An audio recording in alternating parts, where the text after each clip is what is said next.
Hello, a very warm welcome to Middle East Matters. I'm Sanam Shantier. Coming up on this week's show, Iranians mark the 40th anniversary of the Islamic Revolution, but it's not all celebrations. The country's heading towards an economic crisis and its human rights record is under the spotlight. We bring you a report about the Sorbonne University in the UAE, which comes with its set of challenges, among them academic censorship. Also coming up, fashion for good. Handbags crafted by women prisoners and the underprivileged in Lebanon. We're joined this week from Beirut by the woman behind Sarah's bag. That's Sarah Beydoun. Thank you for watching Middle East Matters. We start this week's show with Iran, where hundreds of thousands took to the streets to mark the 40th anniversary of the Islamic Revolution, which ended the monarchy.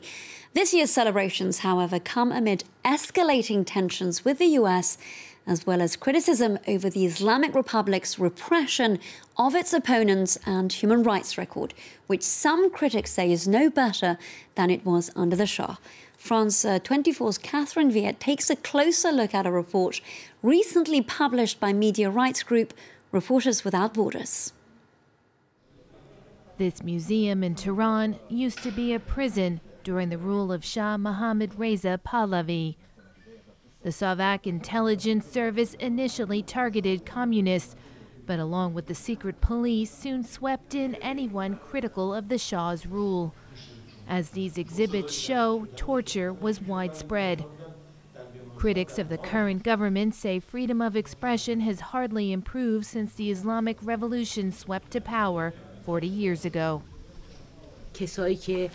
During those years, there were those who were arrested, executed, or died as a result of torture.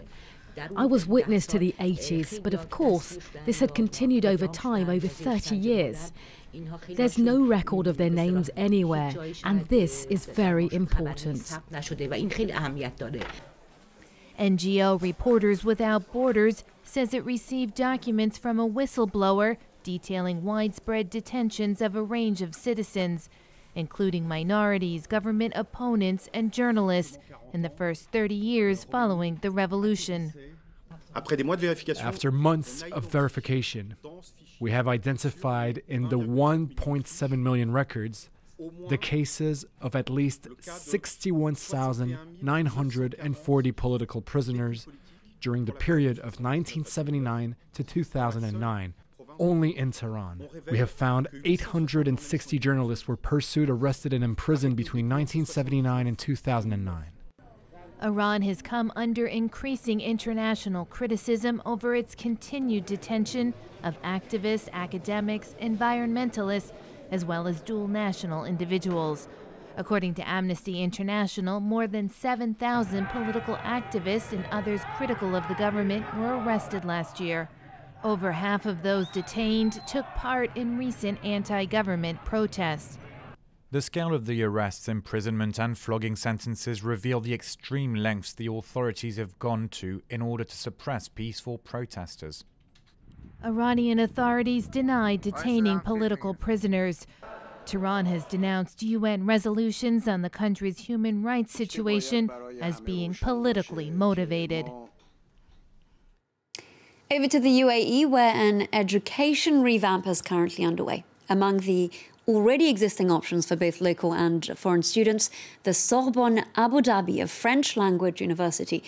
According to some members of staff, however, the benefit of having access to this institution comes at a price, and that's academic freedom. Amid the United Arab Emirates skyscrapers, a French university. The Sorbonne Abu Dhabi was established in 2006, boasting world-class amphitheatres, fully equipped libraries, and a state-of-the-art gym for over 800 students. For students from the UAE, tuition is free. Foreign students pay €12,000 a year, but can receive generous scholarships depending on their academic results, which explains why foreigners from over 90 nationalities make up roughly half of the student body. Everyone is viewed the same here. Women can decide whether or not to wear the veil, for example. We're all mixed together. The university is fully funded by the Emirates. But professors say this doesn't influence the curriculum. This art history professor says she never avoids subjects like nudity or homosexuality. We don't adapt our courses, we teach art history, period. That's it. But some staff say they don't have total freedom. Last year, 2 American professors applying to New York University's Abu Dhabi campus were denied visas. They say it's because they're Shia Muslim, while the UAE is majority Sunni. The government didn't explain why, but the university says that similar visa requests are denied all around the world. Governments have the right, whether they're American or French or Emirati, to grant people entry into the country, professors and students and who do not gain entry into the United States, and it does not reflect on those institutions. Certain departments at the NYU in New York have called for a boycott of its Abu Dhabi campus. The university says a dozen of its professors have been denied visas to teach in Abu Dhabi, or 1% of those who apply for one.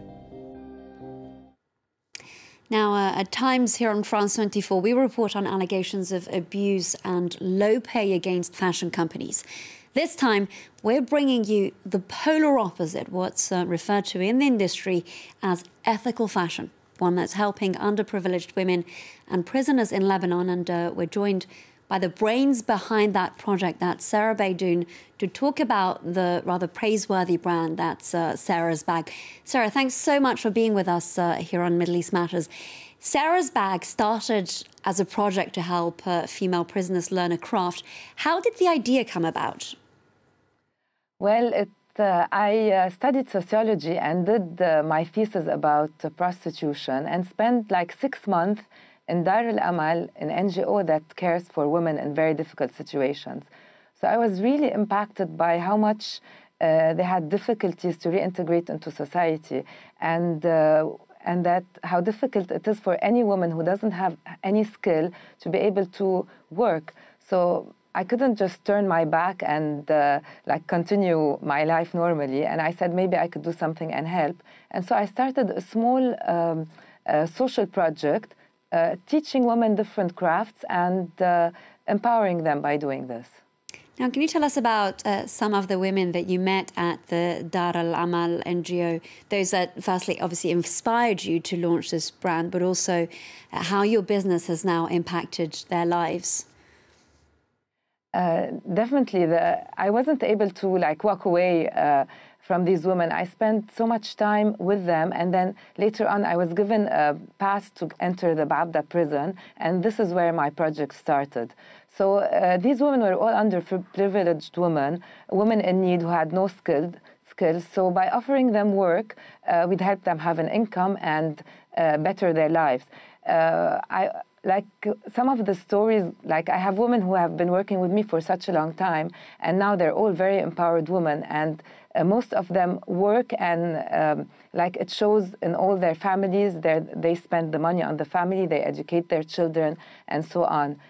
I do remember like one of the first girls who started working with me, and she told me that with this needle that we had trained her in the prison, she was able to face the whole world. Like this was her arm, just being trained by a needle was her arm to face the whole world and to get reintegrated into her society again. Sarah, this couldn't have been an easy feat. Often with new businesses, there are financial challenges. Tell us about the hurdles that you'd faced in Lebanon when you launched the brand almost 2 decades ago. Actually, it was very hard. First of all, it was very hard to turn a social project into a full-fledged company. So this was one of the first hurdles, and to train the girls that whatever they're doing is something that is a luxury product. And it was also very hard for us to grow from being just local to becoming international, and to adapt to the international markets in terms of aesthetic or in terms of the design of handbags. It was also hard to adapt to the international calendar, to be able to show in international shows and to be able to be stocked by different shops around the world. However, it was also a learning experience for me. So for me, it was a challenge to turn this small project into a company. Now, you just mentioned the designs of the bags, and you have everything from customized bags with the client's name imprinted on them, to bags with quirky quotes, to my personal favorite, which is the Ramadan collection. Tell us about that. Yes, we have a Ramadan collection coming out, and it's all this time. It's all about zelij.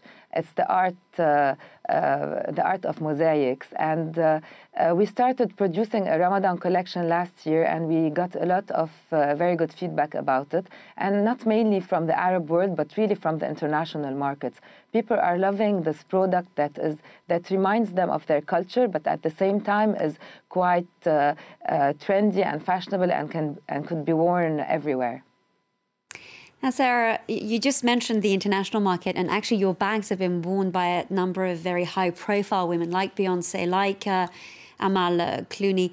They're very powerful women with voices of their own, aren't they? Yes, we're so happy that all these women are women of style and substance.